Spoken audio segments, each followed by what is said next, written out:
안녕하세요. 저는 귀여운 손녀를 키우고 있는 평범한 할머니입니다. 여러분들은 사주팔자, 미신, 이런 것들을 믿으시는 편입니까? 믿으실지 안 믿으실지 모르겠지만 저는 한때 안 믿는 사람이었어요. 과거엔 안 믿는 사람이었으나 지금은 솔직히 진짜 그런 게 있는지 잘 모르겠어요. 어쩌면 정말 사주라는 게 실제로 존재하는 게 아닐까라는 생각이 가끔 들 때도 있어요. 왜 제가 이런 고민을 하게 됐는지 지금부터 여러분들께 들려드리려고 해요. 제 이야기를 듣고 여러분들은 어떻게 생각하는지도 궁금해지네요. 저는 아까 말씀드렸다시피 미신을 전혀 안 믿는 사람이었어요. 하지만 저희 어머니께서는 미신에 굉장히 맹신하시던 분이셨죠. 그래서 제가 아주 갓난아기 때 어머니께서 제 사주를 본 적이 있으셨어요. 저는 타고난 팔자가 사나워서 주변 사람을 잃기 쉽다고 했다는 거예요. 특히나 남자와는 상극이고 여자와 잘 맞는다고 했다더라고요. 사주라는 게 정말 있는 건지 아니면 우연의 일치였던 건지는 잘 모르겠지만 저는 아버지와의 추억을 전혀 기억 못할 정도로 정말 어릴 때 아버지께서 병으로 돌아가셨었어요. 그래서인지 안 그래도 미신에 맹신하던 어머니는 확실히 사주팔자가 있다고 믿게 되셨고 늘 제게 사람을 사귈 때 깊게 사귀지 말고 남자는 피하라고 하시더라고요. 심지어 좋은 사주를 가진 생일을 돈 주고 사자는 말도 안 되는 소리까지 하셨었어요. 저는 미신을 안 믿었으니 당연히 사주팔자 같은 것도 믿지 않았죠. 그래서 어머니의 말씀을 주의 깊게 새겨듣지를 않았고 돈 주고 생일 사서 팔자 바꾸면 모든 사람이 다 생일을 돈 주고 사겠다고 말 같지도 않은 소리 하지 말라고 했어요. 어머니는 정말 제 생일을 살 기세였지만 저의 만류로 사지 않으셨어요. 저는 홀어머니 밑에서 자라 대학은 생각도 하지 않았고 고등학교도 겨우 졸업한 후 졸업을 하자마자 남들보다 일찍이 일을 시작했었어요. 당시 저는 쉬는 날 같은 거 없이 평일엔 공장, 주말엔 식당 일을 하면서 닥치는 대로 돈을 모았어요. 거기다 낮에 식당을 열면 오전에 남는 시간도 아까워서 오전에만 가는 아르바이트를 구해서 일을 했었어요. 그렇게 저는 잠자는 시간을 제외한 나머지 시간은 일을 하며 열심히 살았었어요. 이런 식으로 하루도 빠짐없이 매일을 바쁘게 일하다 보니 당연히 연애할 시간도, 아니 연애를 해야겠다는 생각을 할 시간도 없었어요. 그러다 공장에서 같이 일하던 제 또래 남자와 연애를 하고 결혼까지 하게 되었어요. 저희는 결혼 후 신혼집으로 원룸을 구해 공장을 계속 다니며 밑바닥부터 시작을 했어요. 저는 주말마다 하던 식당 일을 그만두고 각종 자격증 따서 공장을 나와 다른 회사에 취직을 했고 남편은 공장 사장님께 잘 보여 운 좋게 다른 건설회사에 좋은 조건으로 취직을 할 수 있게 됐어요. 남편과 저는 회사에 들어가기 위해 안 해본 일도 안 해본 공부도 없었던 것 같아요. 그래도 저희가 운이 따라주는지 둘 다 꽤나 괜찮은 회사에 들어가게 되었죠. 게다가 그동안 모아왔던 돈과 공장에서 받은 퇴직금으로 전세지만 빌라로 이사도 가게 되었어요. 그동안 돈 모은다고 이세 계획은 없었는데 결혼한 지 3년 만에 이사 가고 처음으로 이세 계획도 짰었어요. 임신이라는 게 결코 쉬운 일이 아니라는 걸 알고 마음의 준비를 단단히 하고 있었어요. 그런데 저희가 예상했던 것과 다르게 한 번만에 바로 임신이 된 거예요. 매일 일에 찌들려 있던 저희는 임신 소식에 처음으로 활짝 웃어본 것 같아요. 저와 남편은 부부금슬이 좋아서 싸워본 적도 사소한 말다툼을 해본 적도 없었어요. 그런 저희가 딱 한 번 말다툼 아닌 말다툼을 했던 게 임신 후 직장 문제 때문이었는데요. 저는 계속 일을 할 수 있었는데 남편은 아이보다는 제가 걱정돼서 일을 그만두게 하더라고요. 아무래도 제 영양분이 다 아이한테 가고 거기다 일하다 보면 스트레스까지 더해지니까 남편은 제 몸이 망가질까봐 그게 제일 걱정이었던 거예요. 당신 일 그만두면 안 돼? 나 진짜 당신 건강 해칠까봐 걱정이야. 아기야 뭐 잘못되더라도 다시 가지면 되는 거지만 당신이 아픈 건 도저히 못 보겠어. 아이고 또 벌써부터 오버하시네. 내가 알아서 잘해 이 양반아. 내가 어떻게 들어간 회사인데 육아휴직 쓸 수 있을 때까진 버틸 거야. 아, 몸 상하면 어쩌려고 그래 정말. 나는 당신밖에 없어. 아이보다 당신이 더 중요하다고. 그러니까 회사 다시 잘 생각해봐. 나는 당신이 그만두는 게 맞다고 봐. 여보, 밖에 나가서 그 소리 하면 유난이라는 소리 들어. 혹시 나 임신한 몸으로 전쟁터 나가니? 만삭인 몸 이끌고 나보다 더한 일 하시는 분들도 있어. 그러니까 걱정 그만해. 결국 제 고집을 꺾지 못한 남편은 출근을 하되 최대한 무리 안 가는 선에서 일하라고 신신당부를 했어요.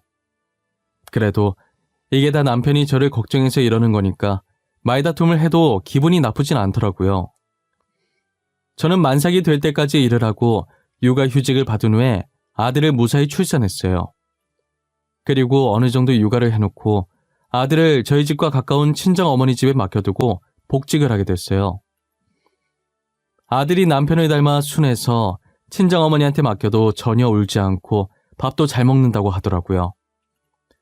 저희는 뱃속에서부터 얌전해서 효자라고 생각했는데 태어나서도 효자라며 아들 바보가 되어 있었죠. 남편도 아들도 모두 제 말을 잘 들어서 저는 결혼 생활에 힘든 게 하나도 없었어요. 오히려 이 사람과 결혼해서 아이를 낳고 살길 잘했다는 생각이 많이 들었죠. 지금처럼 이대로 싸우지 않고 셋이서 평생 같이 살자는 다짐도 많이 했었고요. 하지만 제 팔자가 살았다라는 것을 잊고 살지 말라는 뜻인 건지 저희 아들이 10살이 되던 무렵에 남편이 일을 하다 사고로 그만 직사를 한 거예요. 심지어 사고가 난 날 남편의 업무도 아니었고 건설 현장에 갈 일도 없었는데 상사가 급한 일이 생겨 남편에게 대신 부탁하는 바람에 갔다가 사고를 당하게 된 거였어요. 저는 남편의 시체를 직접 확인하고도 죽었다는 사실을 믿고 싶지가 않았어요. 시체를 붙잡고 일어나라고, 왜 몸이 차냐고 자는 거 안다면서 소리 지르고 난리를 쳤었어요. 하지만 남편은 정말 나쁘게도 끝까지 제 말에 대답을 해주지 않았고 눈을 뜨지 않았죠. 장례식장에서도 남편 영정사진을 보며 하염없이 눈물만 흘렸던 것 같아요. 저는 그때까지만 해도 제 팔자 때문에 남편이 죽었다는 생각을 해보지 않았어요. 아예 어머니께서 제 사주를 봤었다는 사실도 까맣게 잊고 있었죠. 그저 왜 이런 일이 제게 일어나는지 신세한탄만 했던 것 같아요. 남편 따라갈까 생각도 많이 했지만 어린 아들을 보니 그러지도 못하겠더라고요. 그래도 10살밖에 안 된 아들이 자기 딴에는 장남이라고 의젓하게 장남 노릇을 하고 있는 거예요. 울어서 지친 제게 다가와서 아무 말 없이 제 손을 잡는데 저 조망만한 손이 얼마나 의지가 됐는지 몰라요. 저는 이 아이를 봐서라도 이전보다 더 열심히 살아야겠다는 생각을 했어요. 이렇게 어린 아들도 담담하게 잘 버텨주고 있는데 제가 여기서 무너지면 안 되잖아요. 그리고 남편도 제가 본인 때문에 무너지는 걸 결코 바라지 않을 테고요. 저는 혼자서라도 열심히 아들을 키우기 위해 제 퇴직금과 집 전세금, 그리고 그동안 저희가 모았던 돈으로 뒤편에 조그만 방 하나가 딸린 가게를 구해서 일도 하고 생활도 하기 시작했어요. 남편 퇴직금과 사망보험금도 있었는데 그 돈은 차마 쓰질 못하겠더라고요. 그래서 제가 가지고 있던 모든 돈을 끌어모아서 겨우 가게를 구할 수 있었어요. 할 줄 아는 거라곤 음식 만드는 것뿐이라 분식집을 하게 되었어요. 싼 가격에 나온 가게라 기대도 안 했었는데 위치가 너무 좋은 거예요. 근처에 학교가 하나 있었고 학원도 군데군데 있어서 아이들이 자주 사 먹으러 왔었어요. 아이들 주머니 사정을 생각해서 최대한 싸게 팔았더니 장사가 잘 되더라고요. 학교 마치고 학원 마치고 허기진 배를 채우러 아이들은 늘 저희 분식점을 찾아왔죠. 그렇게 저는 분식집을 운영하며 아들을 키워왔어요. 아들은 성인이 될 때까지도 제게 반항 한번 하지 않았고 말대답했던 적도 없었어요. 항상 아들을 보면서 또래 애들답지 않게 투정도 부리지 않고 일찍 철이 들어 버린 것 같아 미안했어요. 고등학교 졸업하고 바로 일해서 제게 보탬이 되고 싶다고 하는 걸 얼마나 말렸는지 몰라요. 지금 성적도 좋은데 이대로 대학을 포기하는 건 너무 아쉽다고, 대학을 가야 더 좋은 곳에 취업할 수 있다고 달래고 또 달랬었죠. 어머니, 저 졸업하면 바로 일 시작할 거예요. 이제 성인이니까 저도 어머니께 조금이나마 보탬이 되어드리고 싶어요. 그게 무슨 소리야. 일을 하겠다니. 대학 가야 할 애가 일을 왜 해? 너는 아무것도 신경 쓰지 말고 대학 갈 준비나 해. 싫어요. 저도 일할래요. 돈 벌 거예요. 그동안 어머니께서 저 힘들게 키우셨는데 하루라도 빨리 어머니 짐 덜어드려야죠. 내가 언제 돈 벌어달라고 했어? 아니잖아. 성적도 좋으면서 왜 그러는 거야. 대학 가. 대학을 가야 더 좋은 곳, 돈 더 많이 주는 곳에 취업을 하지. 지금 너 공장밖에 못 가. 제게 한 번도 말대답한 적 없던 아들이 처음으로 제 말에 반대 의견을 내놓더라고요. 아들이 어떤 마음으로 그렇게 말한 건지 잘 알지만 괜히 저 때문에 아들 인생을 망치고 싶지 않았어요. 그렇게 저희는 며칠간 실랑이를 벌이다 아들은 저를 이기지 못했고 제 뜻대로 대학에 가겠다고 말했죠. 아들은 평소 성적이 좋았고 수능까지 잘 쳐서 이름 있는 대학교에 들어갈 수 있었어요. 저는 아들의 대학 등록금 내줄 돈을 충분히 가지고 있었기에 대학에 가라고 한 것이었는데 아들이 짐될까봐 열심히 공부해서 장학금 받고 다니는 바람에 제가 등록금을 내줄 기회가 없었어요. 늘 제 생각밖에 하지 않는 착한 아들 덕분에 제가 지금까지 잘 살고 있는 것 같아요. 그런 아들이 결혼할 나이가 다가올수록 저 혼자 괜히 서운해지고 아직은 아들과 더 같이 있고 싶은데 당장이라도 결혼할 여자가 있다고 인사시키면 어쩌지 하는 생각도 참 많이 했었어요. 역시나 제가 한창 생각이 많아졌을 때 아들이 며느리감을 데리고 왔더라고요. 며느리의 첫인상이 솔직히 말하면 그닥 좋은 편이 아니었어요. 얼굴이 워낙 날카롭게 생겨서 성격이 좀 있을 것 같다는 생각이 들었죠. 하지만 사람은 얼굴로 판단해선 안 된다는 말이 있듯이 며느리의 성격이 얼굴과 정반대였어요. 얼굴은 까칠 도도한 반면 성격은 저희 아들이랑 똑같이 순둥하고 순수하더라고요. 제가 그냥 보내는 건 아닌 것 같아서 음식이라도 좀 내오려고 하면 제 뒤를 졸졸 따라다니며 자기가 뭐라도 도우려고 하는 모습이 너무 귀엽고 이뻐 보였어요. 어머님, 혹시 제가 도와드릴 건 없을까요? 저 과일 내놓으시려고 꺼내신 거죠? 그거 제가 들고 나갈게요. 저 반찬들도 식탁에 올려놓으면 되죠? 아이고, 괜찮아요. 내가 할게요. 손님은 대접을 받아야지. 이런 거에서 쓰나. 내가 할 테니까 우리 아들 옆에서 편하게 앉아있어요. 어른이 이렇게 바삐 움직이고 계신데 제가 감히 어떻게 가만히 있어요. 괜찮으니까 편하게 시켜주세요, 어머님. 괜찮다니까 그러네. 그럼 아가씨는 앉아있어요. 차라리 내가 아들 시킬게. 아가씨도 남의 귀한 집 자식인데 시켜 먹으면 안 되지. 그래, 내가 할게. 저기서 쉬고 있어. 손님이 무슨 일을 해. 엄마, 이거 가지고 나가면 되는 거지? 필요한 거 빼놓으면 내가 가지고 나갈게. 아이, 그래도... 그럼 밥이랑 수저만 내가 가지고 나갈게. 이건 나도 양보 못해. 어머님, 밥은 저한테 주세요. 얻어먹는데 하나라도 도와야 제 마음이 편해요. 제게 잘 보이려고 일부러 가식을 떠는 게 아니라 원래 본인의 모습이라는 게 느껴졌어요. 밥을 먹으며 이런저런 얘기를 했는데 며느리가 저희 아들처럼 홀아버지 밑에서 자란 아이였더라고요. 아버지께 교육을 어찌나 잘 받았는지 말과 행동이 요즘 애들 같아 보이지 않았고 홀어머니 밑에서 자라 철이 일찍 든 저희 아들이랑 비슷한 게 끼리끼리 잘 만났다는 생각이 들었어요. 저는 이런 아이라면 결혼도 하고 둘이서 평생 싸울 일 없겠다 싶어서 바로 결혼을 허락했어요. 그날 며느리와 함께했던 건 잠깐의 시간이었지만 그 시간 동안 서로를 배려하는 모습이 정말 보기 좋았어요. 결혼하고 며느리는 저와 같이 살기를 원했지만 제가 한사코 반대를 했고 같이 살지 못한다면 일이라도 도와드리고 싶다고 하길래 저는 며느리 고집을 꺾지 못하고 결국 같이 일을 하기 시작했어요. 눈치도 빠르고 손도 얼마나 야물딱지던지 제가 따로 손댈 구석이 하나도 없었어요.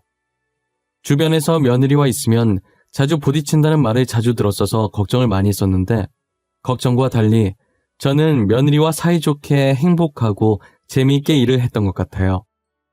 그리고 며느리가 손자와 손녀까지 낳아서 저희 집엔 아이든 어른이든 웃음소리가 끊이질 않았죠. 저희 가족들 중에 누구 하나 화내는 성격이 없어서 항상 평화로웠어요. 이 평화로움이 평생 지속되길 바랐지만 저희의 평화가 깨지는데 5년이라는 시간밖에 걸리지 않았어요. 저희 큰 손자가 5살이 되던 무렵이었는데요. 저와 며느리는 여느 때처럼 가게에서 일을 하고 있었어요. 그때 주머니 안에 넣어둔 전화가 요란하게 울렸지만 그날따라 손님이 많아서 전화 받을 틈이 없었죠. 어느 정도 사람들이 빠졌을 때 물 마시며 숨을 돌리려는 순간에 다시 전화가 울리더라고요. 번호도 확인 안 하고 받았는데 병원이라고 저희 아들이 사고를 당했는데 위급하다고 하는 거예요. 저는 그대로 휴대폰을 떨어뜨리고 정신이 풀린 채로 허겁지겁 병원으로 달려갔어요. 며느리가 뒤에서 어디 가냐며 저를 불렀지만 제 귀에 들리지 않았어요. 병원으로 가는 택시 안에서도 제발 사람만 있어달라고 기도하고 또 기도했죠.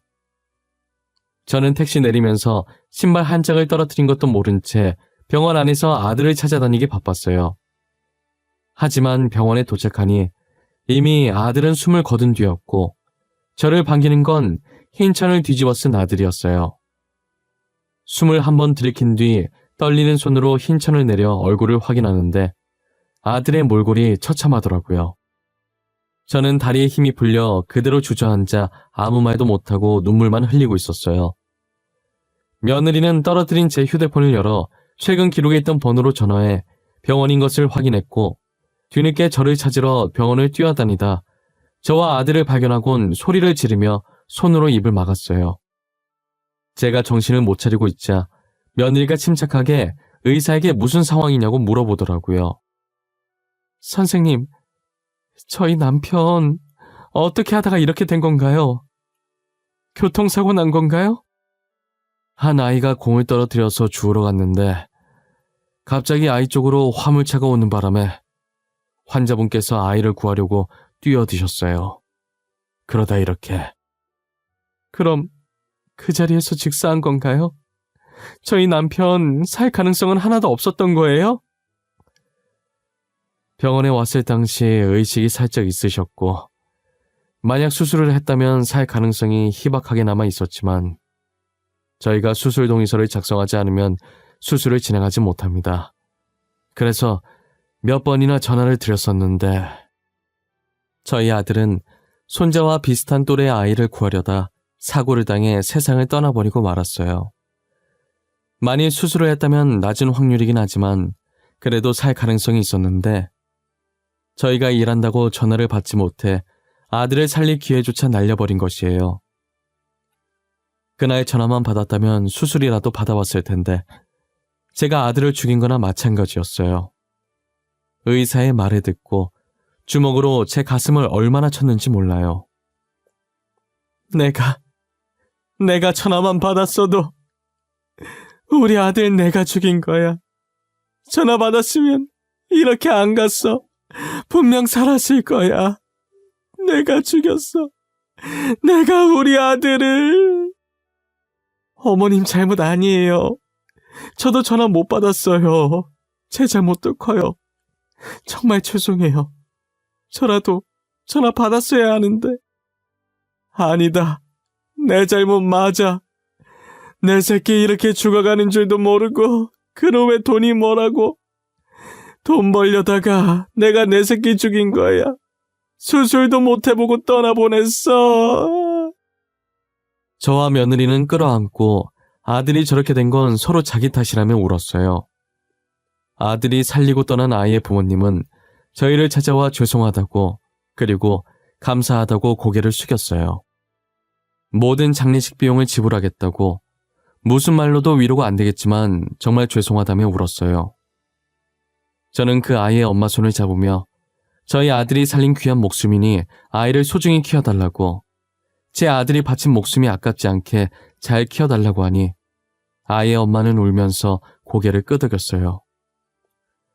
저와 며느리는 아들의 마지막 배웅을 해준 후 가게로 돌아왔어요. 정말 추억이 많은 장소지만 아들을 죽인 장소나 마찬가지인 이 가게에 더 이상 있고 싶지가 않았어요. 결국 저는 가게를 다른 사람에게 팔아버렸고 그 돈으로 혼자 살 만한 조그만 집을 구했어요. 며느리는 자신의 집에서 살라고 했지만 이제 남편도 없는데 더 이상 시어머니까지 모실 필요가 없으니 저는 며느리의 제안을 완강히 거절했어요. 혹시나 제가 다른 생각을 하지 않을까 걱정됐는지 며느리는 수시로 저희 집을 들려서 제 안부를 묻고 이것저것 필요한 게 없는지 꼼꼼하게 본 뒤 챙겨주곤 했어요. 그러다 문득 저는 저희 어머니께서 예전에 제게 말씀해 주셨던 사주가 생각이 난 거예요. 너는 항상 조심해야 돼. 그 무당이 너 팔자 사납다고 조심해야 된다더라. 주변 사람 잃기 십상이래. 너 때문에 죄 없는 사람들이 죽을 수도 있어. 죽기까지요. 알겠어. 조심할게 엄마. 그 말 지금 몇 번째인 줄 알아? 귀에 딱지 앉을 것 같아. 그러니까 그만해. 내가 알아서 잘할게. 너는 남자랑 안 맞다고 하니까 나중에 결혼하면 남편한테도 조심하라고 하고 자식으로 아들 낳으면 아들한테도 조심하라고 일러. 알겠어? 알겠다고 엄마. 이제 제발 그만 좀 해. 지겨워 죽겠어. 꿈에서도 그 소리 들릴 것 같아. 진짜 진절머리나. 걱정되니까 그렇지. 네 아빠도 죽었지 않냐. 그 무당 용하다고 소문났어. 그 사람이 말한 것 중에 틀린 거 하나도 없었다더라니까. 지금 엄마 말은 내 팔자 때문에 아빠가 병 생겨서 죽었다는 말이야? 그럼 내가 아빠 죽인 거냐고. 무슨 말 같지도 않은 소리야? 당시엔 미신, 사주팔자 같은 거 믿지 않아서 지금까지 무심결에 넘어갔었는데 아버지의 남편의 아들까지 죽고 나니 정말 제 사주 때문에 이렇게 된 건가 싶더라고요. 저는 손자를 살리기 위해서라도 며느리를 멀리해야겠다는 생각이 들었어요. 하지만 며느리는 제 말을 듣고도 그런 게 어디 있냐며 저를 멀리하지 않으려고 했죠. 제가 아무리 말해도 멀리할 것 같지 않아 저는 며느리에게 말하지 않고 이사를 가버렸어요. 그렇게 며느리와 연을 끊은 지 3년이라는 시간이 지났던 것 같아요. 이제 혼자의 생활이 익숙해질 때쯤 누군가 저희 집 배를 누르더라고요. 저는 택배인가 싶어 확인도 안 하고 문을 열어주었는데 문 앞에 며느리가 서 있는 거예요.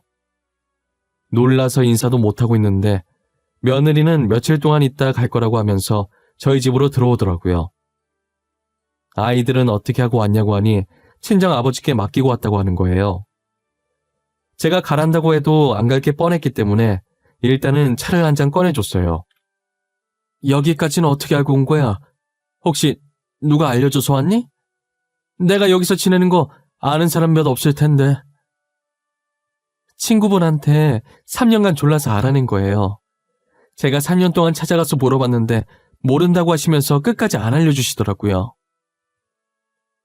왜 그렇게까지 하는 거야?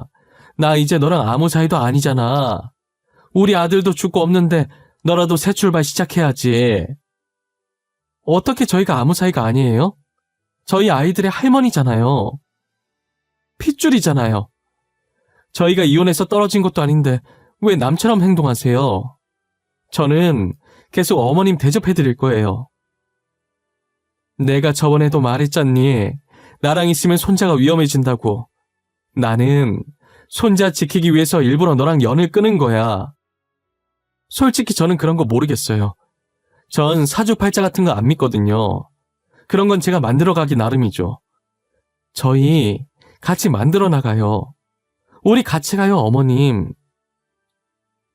며느리와 대화를 하는데 누구 하나 지려고 하지 않는 것이 정말 창과 방패 같았어요. 정말 1시간가량 정도 실랑이가 계속됐던 것 같아요. 결국 저는 며느리를 이기지 못하고 며느리 손에 이끌려서 나오게 되었죠. 며느리는 저를 친어머니라고 생각하고 정말 잘 챙겨줬어요. 이런 며느리가 세상에 어디 있을까라는 생각이 들 정도로 말이에요. 그렇게 1년 후 손자가 9살이 되던 해 제가 그동안 우려했던 일이 터지고 말았죠. 건강하던 손자가 백혈병에 걸리면서 골수 기증자를 찾지 못해 저희 곁을 떠나게 된 거예요.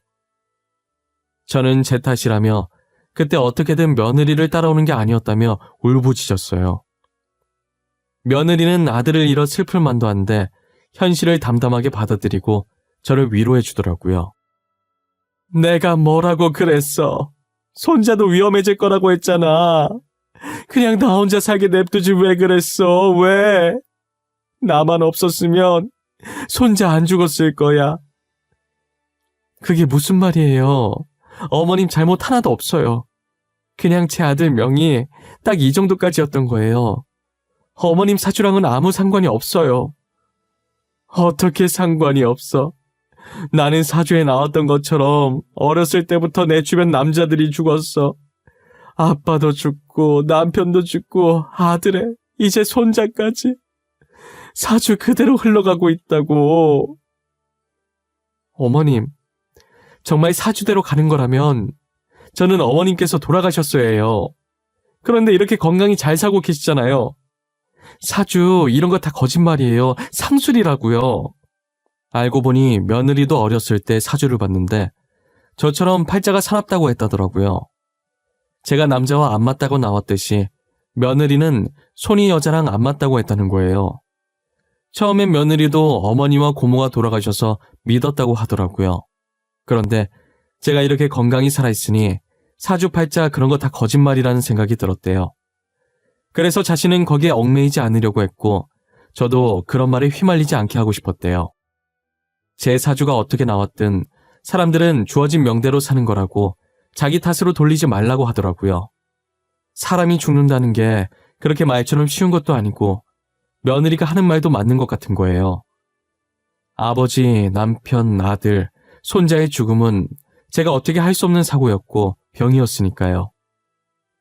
정말 사주팔자라는 게 있다면 이 세상 모든 사람들이 다 좋은 사주 샀을 거라고 하더라고요. 예전에 제가 어머니에게 했던 말을 며느리가 그대로 해서 놀랐었어요. 애당초에 사주를 돈으로 사고 팔 수 있다는 게 말이 안 되잖아요.